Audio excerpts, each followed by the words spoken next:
وہی زہرہ جمال اپنے پہلو میں اپنے جیسی تین اور جنسی بلیوں کے ہمراہ تھوڑی دیر بعد ڈائننگ ٹیبل پر ان کی خدمت میں ہماتن مصروف تھی۔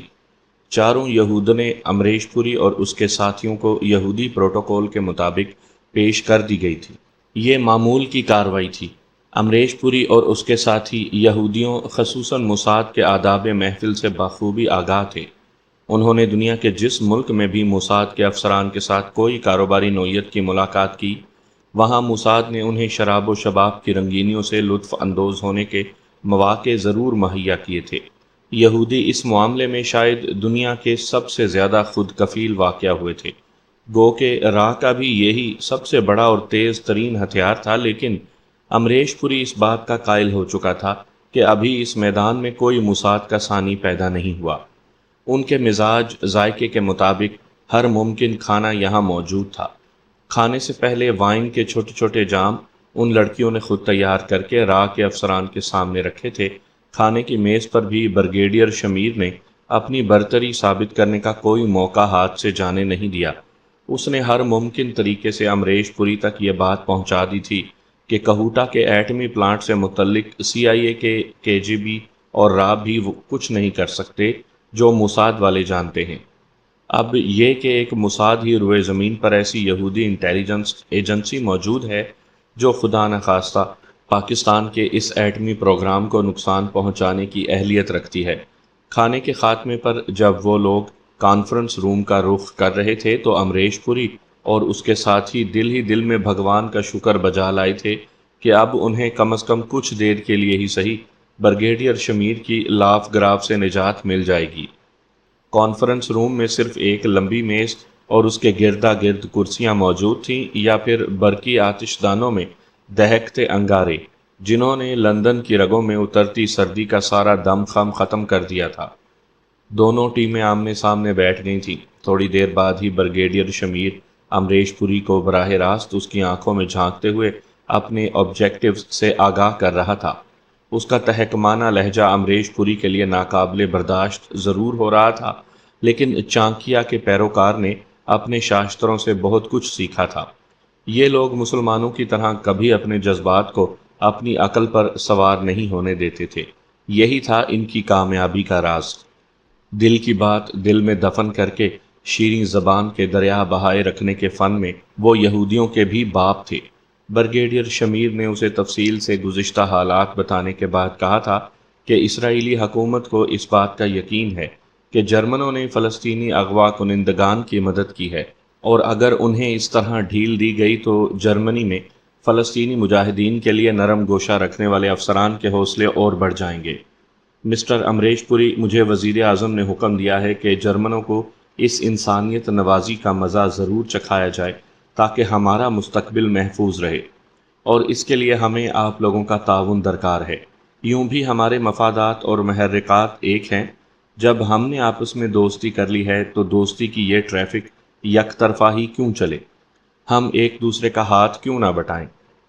شمیر ایک مرتبہ پھر پٹڑی سے اترنے لگا تھا۔ آپ ہم سے کیا چاہتے ہیں؟ امریش پوری نے اپنے ساتھیوں کے جذبات مزید کچلے جانے سے بچانے کے لیے برگیڈیئر شمیر کی تقریر کو اس مرحلے پر ختم کرنا ضروری سمجھا۔ میرے ساتھیوں نے یہ ایکشن پلان تیار کیا ہے۔ اتنا کہہ کر برگیڈیئر شمیر نے اپنے ایک ماتحت کی طرف دیکھا جس نے اپنے بریف کیس میں سے ایک فائل نکال کر اس کی طرف بڑھا دی۔ برگیڈیئر شمیر نے فائل اپنے سامنے رکھ کر پڑھنی شروع کی۔ جیسے جیسے وہ فائل پڑھ رہا تھا، امریش پوری اور اس کے ساتھیوں کے چہروں پر ایک رنگ آتا اور دوسرا رنگ جا رہا تھا۔ اپنی بات کے خاتمے پر برگیڈیئر شمیر نے فاتحانہ انداز میں ان کی طرف دیکھا۔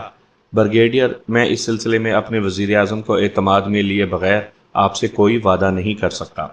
امریش پوری نے اسے دو ٹوک انداز میں جواب دے دیا۔ برگیڈیئر شمیر نے ان کے سامنے اتنی خطرناک فرمائش کی تھی کہ جس سے بھارت کی عالمی ساکھ داؤ پر لگنے کا خطرہ موجود تھا۔ میں تو یہی سمجھا تھا کہ وزیر اعظم نے آپ لوگوں کو بریفنگ دے کر بھیجا ہوگا۔ برگیڈیئر شمیر نے بڑے طنزیہ لہجے میں مسکراتے ہوئے کہا، بہرحال اگر آپ مناسب سمجھیں تو ہم اسی وقت آپ کا رابطہ بھارتی وزیر اعظم سے کروا سکتے ہیں۔ آپ کا شکریہ، میں اپنے سفارت خانے تک جانے کی اجازت چاہوں گا۔ ہم صبح ناشتے کی میز پر دوبارہ ملتے ہیں۔ امریش پوری جانتا تھا کہ اسرائیلی کونسلیٹ سے محفوظ ترین لائن پر ہونے والی اس کی وزیر اعظم کے ساتھ بات چیت دنیا کی کسی اور ایجنسی تک پہنچے یا نہ پہنچے، کم از کم موساد تک ضرور پہنچ جائے گی۔ وہ اس سنگین صورتحال پر فوری طور پر کوئی فیصلہ کر کے خود کو مصیبت میں ڈالنا نہیں چاہتا تھا۔ تقریب کے دوسرے مہمانوں کے ساتھ ہی وہ لوگ بھی باہر آ گئے تھے۔ بریگیڈیئر شمیر اور اس کے ساتھیوں نے انہیں اسی کمرے سے رخصت کیا تھا۔ تقریب والے حال تک ان کی رہنمائی کسی اور نے کی تھی۔ کونسلٹ کا سارا عملہ صاحب دان تھا۔ امریش پوری کی کونسلٹ میں آمد کوئی معمولی بات نہیں تھی۔ بھارتی کونسلٹ ان کی آمد کے بعد سے اپنے دفتر میں موجود تھا۔ اس دوران اس نے صرف اسرائیلی ہائی کمیشن کی تقریب میں شرکت کی تھی۔ اس کی تقریب میں شرکت کے دوران بھی عملے کے دوسرے لوگ اپنی اپنی جگہ مستعد تھے۔ امریش پوری اس کے علم میں لائے بغیر کونسلٹ کی خصوصی لائن پر یورپی ملک کے اس بھارتی سفارت خانے سے رابطہ کر رہا تھا جہاں اس وقت بھارتی وزیر اعظم موجود تھے۔ بھارتی وزیر اعظم کو ایک استقبالیہ کے دوران امریش پوری کے خصوصی فون کی اطلاع دی گئی تھی۔ استقبالیہ سے فارغ ہونے پر وہ اپنا طے شدہ پروگرام بدل کر اچانک ہی بھارتی سفارت خانے کی طرف چل دیے تھے۔ ان کے پروگرام میں اس اچانک تبدیلی کا متعلقہ ملک کی سیکیورٹی نے نوٹس تو لیا تھا، لیکن وہ کچھ کہنے یا کرنے کی پوزیشن میں نہیں تھے۔ متعلقہ ملک کا سیکیورٹی چیف وزیر اعظم بھارت کے پروٹوکول آفیسر کی طرف سے وزیر اعظم کے پروگرام میں تبدیلی اور بھارت سفارتی خانے میں جانے کی اطلاع پا کر ایک لمحے کے لیے گڑبڑا ضرور گیا تھا، لیکن دوسرے ہی لمحے اس نے اپنے ماتحتوں کو خصوصی سیکیورٹی احکامات جاری کر دیے تھے۔ انہیں اپنی وزارت خارجہ اور داخلے کی طرف سے بطور خاص کہا گیا تھا کہ وزیر اعظم بھارت کی سیکیورٹی کے بندوبست میں کوئی کمی نہ رہ جائے، کیونکہ بھارت میں چل رہی آزادی پسند تحریکوں کی طرف سے جان کا زبردست خطرہ ہے۔ سفارت خانے کی طرف سے جانے والے راستوں پر متعلقہ یورپی ممالک کی سیکیورٹی نے اپنے ایجنٹوں کا جال بچھا دیا تھا۔ بھارتی وزیر اعظم نے اپنی ایمبیسی میں پہنچتے ہی مخصوص ٹیلی فون سنبھال لیا تھا۔ آپریٹر نے اگلے ہی لمحے اس کا رابطہ لندن میں اپنے کونسلٹ سے کروا دیا تھا اور اب امریش پوری لائن پر موجود تھا۔ اس نے 3-4 منٹ میں موساد کی طرف سے کی جانے والی فرمائش بھارتی وزیر اعظم تک پہنچا دی تھی۔ مسٹر پوری، اگر ہر بات کا فیصلہ میں نے ہی کرنا ہے تو پھر… وزیر اعظم نے بات ادھوری چھوڑ دی تھی۔ سر، میں انتہائی معذرت خواہ ہوں، لیکن معاملات اتنے نازک ہیں کہ آپ کے علم میں لانا ضروری تھا۔ کچھ مذائقہ نہیں، میرے خیال سے اگر کہوٹا والا آپریشن کامیاب ہو جاتا ہے تو یہ کوئی مہنگا سودا نہیں ہے۔ وزیر اعظم نے اس کے سارے خدشات ایک ہی فکرہ کہہ کر ختم کر دیے تھے۔ امریش پوری نے ایک مرتبہ پھر بے وقت زحمت دینے کی معافی مانگی اور سلسلہ منقطع ہو گیا۔ اب وہ دوسری محفوظ لائن پر بھارت میں سیکیورٹی کمیٹی کے چیئرمین سے بات کر رہا تھا۔ اس نے چیئرمین کو بتا دیا تھا کہ اس کام کے لیے وہ وزیر اعظم کی اجازت حاصل کر چکا ہے۔ رات ایک پہر ڈھل چکی تھی جب موساد کے ڈائریکٹر بریگیڈیئر شمیر کو امریش پوری کی طرف سے گرین سگنل مل گیا تھا۔ ایک زہریلی مسکراہٹ اس کے ہونٹوں پر ناچنے لگی تھی، گو کہ تھوڑی دیر پہلے وزیر اعظم اسرائیل کے ساتھ ہونے والی بات چیت میں اس کے ملک کے وزیر اعظم نے خدشہ ظاہر کیا تھا کہ شاید را اس ذمہ داری کو قبول نہ کرے، لیکن بریگیڈیئر شمیر نے بڑے اعتماد سے کہا تھا، سر، کہوٹا بھارتی حکومت کی بھی اتنی ہی بڑی کمزوری ہے جتنی ہماری۔ ہم پاکستانی ایٹمی پروگرام کے خطرے کی تلوار جب تک ان کے سر پر لٹکائے رکھیں گے، یہ لوگ سودھائے ہوئے بندروں کی طرح اشاروں پر ناچیں گے۔ پھر یہ بھی خیال رہے کہ ہم نے ان کا بہت بڑا کام کرنے کا بیڑا اٹھا رکھا ہے۔ ٹھیک ہے، میں تمہاری طرف سے کسی اچھی خبر کا منتظر رہوں گا۔ اسرائیلی وزیر اعظم اپنی کابینہ کے سینئر ارکان کے ساتھ بڑی بے چینی سے بریگیڈیئر شمیر کے فون کا منتظر تھا۔ مسلسل اور جان لیوا انتظار سے اس کے ساتھیوں کے اعصاب تڑکنے لگے تھے، لیکن وہ بڑے مضبوط اعصاب کا مالک تھا۔ بریگیڈیئر شمیر کی طرف سے کامیابی کا سگنل موصول ہوتے ہی ان لوگوں نے خوشی سے زوردار نعرے بلند کیے تھے۔ اس کے ساتھ ہی فتح کے جام ٹکرانے لگے۔ صہیونیت کے علمبردار اور چانکیا کے چیلے چانٹے مل کر ایک گھناؤنا کھیل رچانے جا رہے تھے۔ انہوں نے انسانوں کے لیے موجود کسی بھی انسانی ضابطے کو خاطر میں نہ لانے کا فیصلہ کر لیا تھا۔ ان کے نزدیک بین الاقوامی قوانین بنائے ہی اس لیے گئے تھے کہ کوئی انہیں توڑے۔ یہ لوگ جس کے ہاتھ لاٹھی اس کی بھینس کے قائل تھے، اور جانتے تھے کہ کسی بھی خلاف توقع یا خلاف بین الاقوامی قوانین پر کوئی آفت نہیں ٹوٹ پڑے گی۔ سفارتی سطح پر احتجاج ضرور ہوگا، لیکن ایسے جانے کتنے احتجاج روزانہ ریکارڈ پر آتے رہتے ہیں۔ پین ایم کی معمول کی پرواز بمبئی کے سانتا کروز ہوائی اڈے پر اتری تھی۔ یہ پرواز واشنگٹن سے میونخ ہوتی ہوئی بمبئی آئی تھی۔ دونوں جرمن سفارتکار جنہیں دہلی کے قونصلیٹ میں خدمات انجام دینا تھی، میونخ سے اس پرواز کے ذریعے بمبئی پہنچے تھے، جہاں سے انہیں اگلے روز ایئر انڈیا کی ایک پرواز سے دہلی جانا تھا۔ معمول کے مطابق انہوں نے اپنا سامان اٹھایا اور لانچ سے باہر آ گئے۔ چونکہ سفارتکاروں کی آمد کوئی ایسا غیر معمولی واقعہ نہیں تھا، نہ ہی ان لوگوں نے اپنے سفارت خانے کو خصوصی انتظامات کی درخواست کی تھی، نہ ہی بھارتی وزارت داخلہ کے لیے یہ کوئی خصوصی کیس تھا، اس لیے یہاں کوئی خاص انتظامات دیکھنے میں نہیں آ رہے تھے۔ لانچ کے باہر موجود ٹیکسیوں کی قطار کی طرف بڑھتے ہوئے انہوں نے ایک ٹیکسی میں اپنا سامان رکھا اور اسے ہلٹن ہوٹل اپنی منزل بتا کر بیٹھ گئے۔ جیسے ہی ٹیکسی ایئرپورٹ سے باہر ہوٹل کی طرف جانے والی شاہراہ کی طرف گھومی، 3 کاروں نے مختلف اطراف سے اس کا تعاقب شروع کر دیا۔ ایئرپورٹ کے باہر والی سڑک قدرے سنسان تھی۔ ایک ٹریفک سگنل کے نزدیک ٹیکسی رکتے ہی 2 کاروں نے ٹیکسی کو گھیر لیا۔ ایک کار ٹیکسی کے سامنے رک گئی، جبکہ دوسری کار اس کے برابر رکی، جس میں سے 2 پستول بردار، جنہوں نے اپنے منہ نقاب میں ڈھانپ رکھے تھے، باہر نکلے اور چند سیکنڈ میں انہوں نے اپنی پستولوں کے بل پر دونوں کو ٹیکسی سے باہر کھینچ لیا۔ دونوں کو الگ الگ 2 کاروں میں ڈال کر وہ لوگ وہاں سے فرار ہو گئے۔ جاتے جاتے انہوں نے ٹیکسی ڈرائیور کے سر پر اتنی زوردار ضرب لگائی تھی کہ اس کے کئی گھنٹے تک ہوش میں آنے کے امکانات نظر نہیں آتے تھے۔ دونوں سفارتکار اس اچانک پڑنے والی افتاد سے بوکھلا گئے تھے۔ ان کے لیے یہ سب کچھ اتنا غیر متوقع تھا کہ صدمے سے ان کے منہ سے کوئی ڈھنگ کی بات ہی نہیں نکل رہی تھی۔ پھر وہ کچھ سوچنے کے قابل بھی نہ رہے جب اچانک ان کے منہ پر کلوروفارم سے بھیگے رومال رکھ کر انہیں بے ہوش کر دیا گیا۔ دونوں کے ساتھ یہ عمل الگ الگ کاروں میں دہرایا گیا تھا۔ دونوں کاریں برق رفتاری سے ایئرپورٹ کے نزدیک ہی ایک بلڈنگ کی طرف بڑھ رہی تھی۔ یہ ایک سرکاری دفتر تھا جس کے باہر اس وقت صرف ایک چوکیدار پہرا دے رہا تھا۔ چوکیدار کو انہوں نے 2-4 تھپڑ رسید کر کے بھگا دیا اور خود 4 کمروں پر مشتمل اس عمارت میں گھس گئے۔ دونوں کاریں انہوں نے عمارت کے اندر پارک کی تھی۔ تعداد میں وہ 5 تھے اور پانچوں نے اپنے چہرے نقابوں سے ڈھانپ رکھے تھے۔ بے ہوش جرمن سفارتکاروں کو کندھوں پر لادے وہ لوگ عمارت کے اندر داخل ہو گئے تھے۔ یوں لگتا تھا جیسے انہیں اس بلڈنگ کے کونے کونے کی خبر ہے اور انہوں نے پہلے سے ہی تمام منصوبہ بندی کر رکھی ہے۔ انہوں نے بے ہوش سفارتکاروں کو عمارت کے ایک کمرے میں، جہاں آرام دہ صوفے اور قالین بچھے تھے، لٹا دیا۔ چند منٹ کے بعد جب وہ لوگ ہوش میں آئے تو ان کے سامنے اپنے چہروں کو عربی رومالوں سے چھپائے 3 مسلح نوجوان موجود تھے، جنہوں نے پستولوں کا رخ ان کی طرف کیا ہوا تھا، جبکہ ان کے دونوں ساتھی عمارت کی چھت پر مورچے سنبھال چکے تھے۔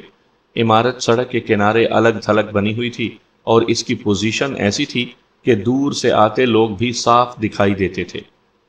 کون ہو تم لوگ؟ کیا چاہتے ہو؟ دونوں سفارتکاروں نے ہوش میں آتے ہی پہلا سوال کیا۔ تمہارے تمام سوالوں کے جوابات مل جائیں گے فی الوقت۔ اگر تم اپنی جان کی سلامتی چاہتے ہو تو فوراً اپنے قونصلیٹ کو فون کر دو کہ وہ پولیس کو ہدایت کر دیں۔ اگر پولیس نے اس عمارت کے ارد گرد پھٹکنے کی کوشش کی تو ہم تمہیں فوراً گولی مار دیں گے۔ فی الحال اپنے لوگوں کو یہی بتانا کہ تم دونوں بلیک ستمبر کے ہاتھوں اغوا ہو چکے ہو، لیکن جب تک ہم نہ چاہیں یہ خبر آؤٹ نہیں ہونی چاہیے۔ وقت ضائع نہ کرو، ہمارے کہنے پر عمل کرو۔ ان میں سے ایک نوجوان نے، جو ان کا لیڈر معلوم ہوتا تھا، دونوں کو تذبذب میں مبتلا دیکھ کر کہا۔ دونوں جرمنوں نے ایک دوسرے کی طرف دیکھا اور بے بسی سے سر جھکا دیے۔ دہلی میں جرمن قونصلیٹ نے جیسے ہی یہ فون وصول کیا، اس نے سفارت خانے میں ریڈ الرٹ کا حکم دے دیا۔ اپنے عملے کو میٹنگ کے لیے طلب کرتے ہوئے اس نے دوسرے ہی لمحے بھارتی وزارت خارجہ کو ہنگامی پیغام کی اطلاع دی۔ وزارت خارجہ کا سیکرٹری لائن پر تھا۔ جرمن قونصل جنرل نے اسے صورتحال کی نزاکت سمجھاتے ہوئے اس خبر کو صیغہ راز میں رکھنے کی درخواست کی اور دونوں جرمنوں کی جان کی سلامتی کے لیے پولیس یا کسی دوسری ایجنسی کو فی الوقت کسی بھی انتہائی اقدام سے روکنے کے لیے کہا۔ سیکرٹری خارجہ نے اس کے پیغام کا ٹیپ بھارتی سیکیورٹی چیئرمین کو سنا دیا۔ جس میں بمبئی میں اعلیٰ حکام کو اعتماد میں لے کر اس معاملے میں خاموشی سے کارروائی کی ہدایت کرتے ہوئے انہیں تنبیہ کرنے کے انداز میں کہا کہ کسی کو بھی اغوا کاروں کے نزدیک پھٹکنے کی اجازت نہ دی جائے، صرف اس علاقے کو گھیرے میں لے لیا جائے۔ اس نے حکماً جرمن باشندوں کی رہائی کا آپریشن راہ کو سونپ دیا۔ پولیس کی گشتی جیپ میں سڑک پر دکھائی دیتے ڈرائیور کی فریاد پر کان نہیں دھرے تھے، لیکن جب اس نے بتایا کہ اغوا ہونے والے غیر ملکی ہیں تو ان کے کان کھڑے ہوئے۔ پیٹرول پارٹی نے اپنی جیپ سے وائرلیس پر کنٹرول کو اس حادثے کی اطلاع دی۔ اس کے ساتھ ہی دوسری اطلاع اس چوکیدار کی پولیس کنٹرول روم میں پہنچی جس کو ان لوگوں نے بھگا دیا تھا۔ وہ بیچارہ بھی کسی نہ کسی طرح گرتا پڑتا نزدیکی پولیس اسٹیشن تک پہنچ چکا تھا۔ دونوں اطلاعات ایس پی ماتھر پر عذاب بن کر نازل ہوئی تھیں۔ اسے سمجھ نہیں آ رہی تھی کہ کیا کرے۔ نیا اعلیٰ سول سروس کا امتحان پاس کر کے آیا تھا اور اسے یہ پوسٹ سنبھالے بمشکل 8-10 روز ہوئے تھے جب اس کے کیریئر کا سب سے مشکل کیس آن پڑا تھا۔ فوری طور پر اس نے پولیس فورس کو چوکیدار کی نشاندہی پر اس مکان کو گھیرے میں لینے کا حکم دیا تھا۔ پولیس فورس کے جوان اپنی رائفلیں سنبھالے ٹرکوں میں سوار ہو رہے تھے جب اچانک ہی ماتھر نے انہیں رکنے کا اشارہ کیا۔ وہ خود ایک جیپ میں اس مہم کی کمانڈ کر رہا تھا۔ جیپ میں بیٹھے اسے چند سیکنڈ ہی گزرے تھے جب اس کا ٹیلی فون آپریٹر بھاگا ہوا آیا اور پولیس کمشنر کے فون کی اطلاع دی۔ ماتھر برق رفتاری سے فون پر پہنچا تھا۔ یس سر، اس نے خود کو نارمل رکھتے ہوئے کہا۔ مسٹر ماتھر، اس آپریشن کی مکمل نگرانی را کرے گی اور مجھے سختی سے ہدایت کی گئی ہے کہ ہم ان لوگوں کی ہدایت کے بغیر کوئی قدم نہیں اٹھائیں گے۔ کمشنر نے مختصر سا پیغام دیا۔ ماتھر کے ماتھے پر بل پڑ گئے۔ یہ حکم اس کو پسند نہیں آیا تھا۔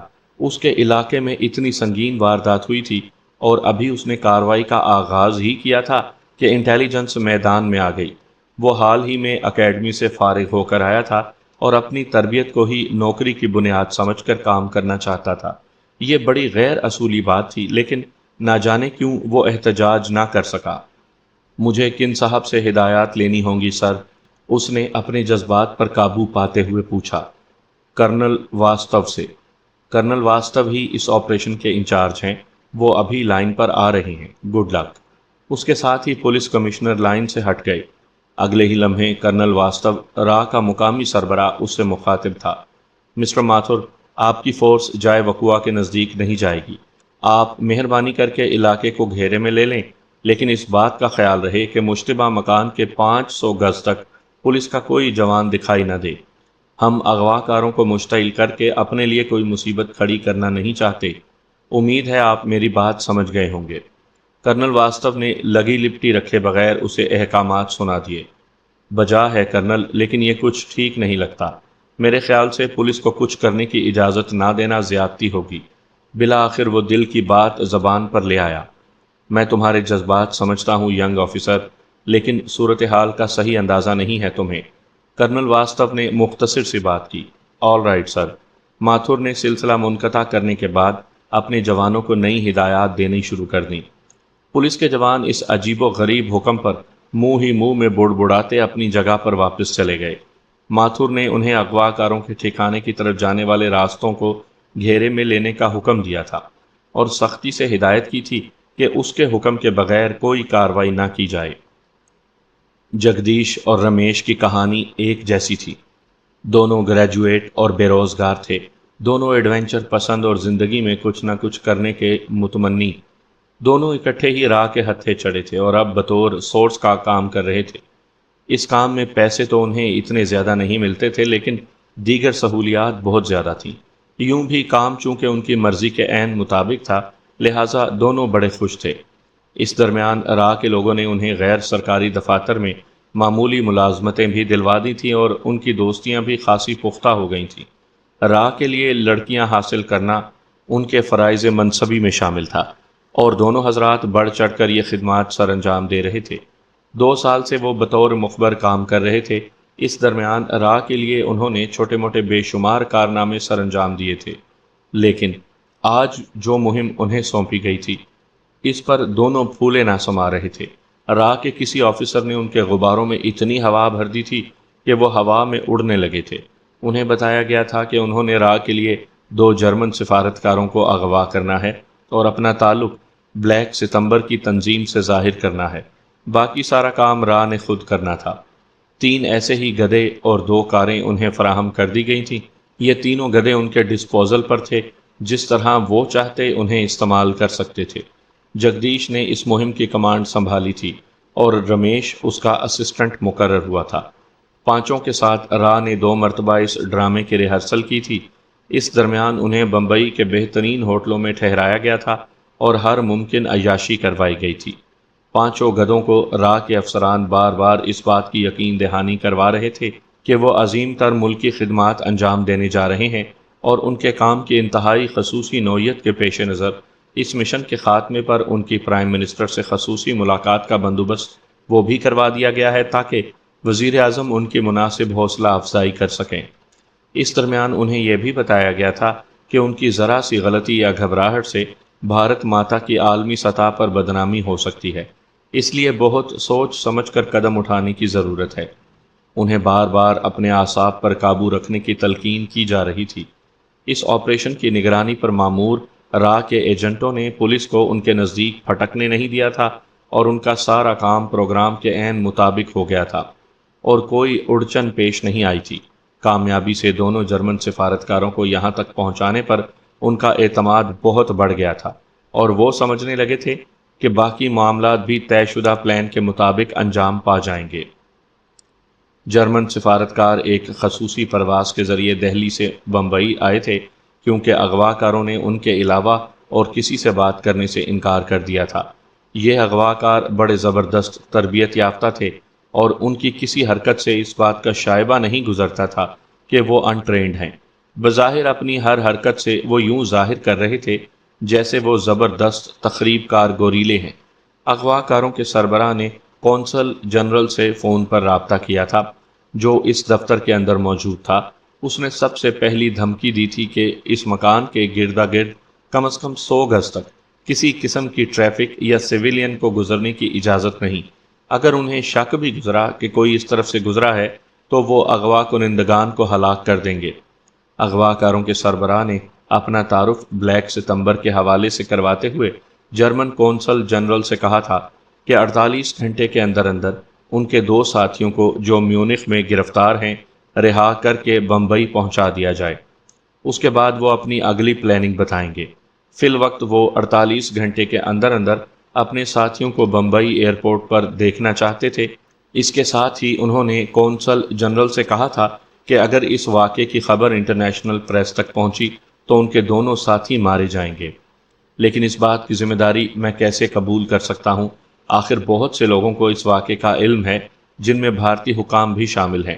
جرمن کونسل جنرل نے ان کے اس عجیب و غریب حکم پر احتجاج کیا۔ یہ ہمارا درد سر نہیں۔ تم بھارتی حکام سے کہہ سکتے ہو کہ وہ اس واقعے کی کوئی سی توجیہ کر کے پریس کو مطمئن کر دیں، لیکن بلیک ستمبر کا نام پریس میں نہیں آنا چاہیے۔ دوسری طرف سے دھمکی دی گئی، دیکھو مسٹر، تم جو کوئی بھی ہو، ہمارے ماضی کے سلوک سے کسی غلط فہمی کا شکار نہ ہو جانا۔ ابھی 15-20 روز پہلے ہم تمہارے ساتھیوں کو رہا کر کے زبردست عالمی دباؤ کا شکار ہیں۔ تم جانتے ہو کہ ہم پر امریکہ اور یہودی لابی کا دباؤ ہے۔ اسرائیلیوں نے ہمیں ساری دنیا میں بدنام کر رکھا ہے۔ مجھے امید ہے کہ اگر تم ان دونوں کو رہا کر دو گے تو جرمنی میں موجود تمہارے لیے نرم گوشہ رکھنے والے لوگ تمہارے اس اقدام کو بہت سراہیں گے۔ اپنی دانست میں جرمن کونسل جنرل نے ترپ چال چلی تھی، لیکن وہ نہیں جانتا تھا کہ اس کا واسطہ دنیا کی 2 نیچ ترین انٹیلیجنس ایجنسیوں سے تھا۔ جہنم میں جاؤ تم اور تمہاری ساکھ۔ ہم نے اس گفتگو سے وقت گننا شروع کر دیا ہے۔ 48 گھنٹے بعد اپنے ساتھیوں کی لاشیں وصول کر لینا یا پھر ہمارے ساتھیوں کو لے آنا۔ اس درمیان ہم سے رابطہ کرنے کی کوشش بھی نہ کرنا۔ خدا حافظ۔ دوسری طرف سے سنگین دھمکی کے بعد سلسلہ منقطع ہو گیا۔ جرمن کونسل جنرل کو ٹیلی فون پر گفتگو کے لیے خاص طور سے الگ لائن فراہم کی گئی تھی۔ وہ اس صورتحال پر چکرا کر ہی تو رہ گیا تھا۔ دوسرے ہی لمحے وہ اپنے ملک میں اعلیٰ حکام کو صورتحال کی سنگینی سے باخبر کر رہا تھا، جہاں سے اسے فی الوقت دیکھو اور انتظار کرو کا حکم ملا تھا۔ اس نے بھارتی حکام تک اغوا کاروں کو یہ دھمکی پہنچا دی تھی کہ اس خبر کو کسی بھی صورت پریس تک نہیں جانا چاہیے، ورنہ سفارتکاروں کی جان کو خطرات لاحق ہو سکتے ہیں۔ بھارتی حکام نے اسے ہر ممکن تعاون کا یقین دلایا تھا اور کہا تھا کہ وہ جرمن حکومت کے ساتھ بھارتی تعلقات کو کبھی متاثر نہیں ہونے دیں گے اور ہر ممکن کوشش کی جائے گی کہ سفارتکاروں کی جانیں بچائی جا سکیں۔ اس کے ساتھ ہی بھارتی وزیر داخلہ نے جرمن قونصل جنرل سے بذات خود درخواست کی تھی کہ وہ اپنی حکومت تک ان کے غم و غصے کے جذبات پہنچاتے ہوئے ان سے درخواست کرے کہ اغوا کاروں کے مطالبات ہرگز نہ مانے جائیں اور ان کے خلاف زبردست مزاحمت کی جائے۔ German intelligence chief Michael guard German chancellor اور اس کی کابینہ کے ہنگامی اجلاس میں موجود تھا۔ بھارت میں جرمن قونصل جنرل کی طرف سے ہونے والی گفتگو کے ایک ایک پل کی رپورٹ ان کے سامنے موجود تھی۔ جرمن چانسلر اور اس کی کابینہ نے 3 گھنٹے مسلسل بحث کے بعد اس بات کا فیصلہ کیا تھا کہ وہ بلیک ستمبر کے مطالبات نہیں مانے گی، کیونکہ اس سے پہلے بھی ان کی دھمکی پر فلسطینی دہشت گردوں کو رہا کرنے کے بعد سے حکومت کو عالمی سطح پر زبردست شرمندگی کا سامنا ہے۔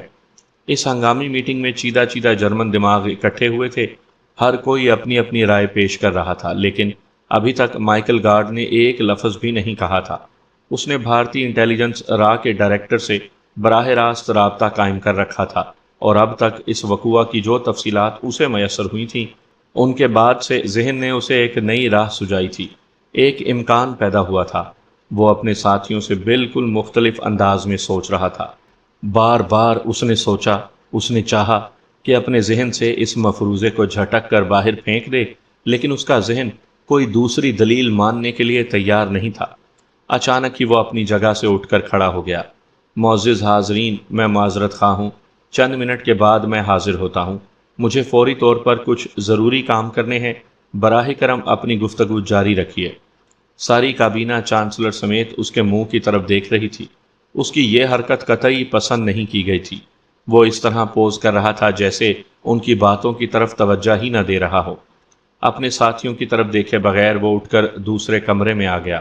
چند منٹ کے بعد ہی وہ اس کمرے میں رکھے محفوظ ٹیلی فون کے مختلف نمبروں کے بٹن دبا رہا تھا۔ قریباً 5 منٹ تک دنیا کے مختلف ممالک میں 10-12 نمبروں پر فون کرنے کے بعد اسے بالآخر مطلوبہ شخص فرانس کے شہر رے میں ایک نمبر پر مل گیا۔ دونوں 3-4 منٹ تک آپس میں گفتگو کرتے رہے، جس کے بعد اس شخص نے شاید اسے وہیں کچھ دیر تک انتظار کرنے کے لیے کہا۔ انتظار کی یہ گھڑیاں طویل ہوتی جا رہی تھیں۔ 5، 10، 15 منٹ گزر گئے۔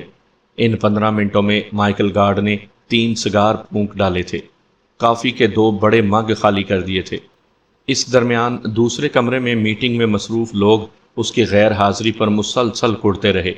کابینہ میں موجود اس کے مخالفین نے جرمن چانسلر سے مائیکل گارڈ کے رویے پر باقاعدہ احتجاج کرتے ہوئے اسے غیر ذمہ داری کا مظاہرہ قرار دیا تھا۔ اس ساری منڈلی میں صرف جرمن چانسلر ایسا شخص تھا جو مائیکل گارڈ کے خلاف ان ریمارکس کا قطعی نوٹس نہیں لے رہا تھا۔ وہ جانتا تھا کہ اس کا انٹیلیجنس چیف کیوں اٹھ کر باہر گیا ہے۔ شاید جرمن چانسلر ہی وہ واحد شخص تھا جو اس میٹنگ میں وہی سوچ رہا تھا جو مفروضہ قائم کر کے مائیکل گارڈ یہاں سے رخصت ہوا تھا۔ اس نے فی الوقت اپنے ساتھیوں کو مطمئن کرنا تھا جب تک مائیکل گارڈ کی طرف سے کوئی حتمی جواب نہ مل جاتا۔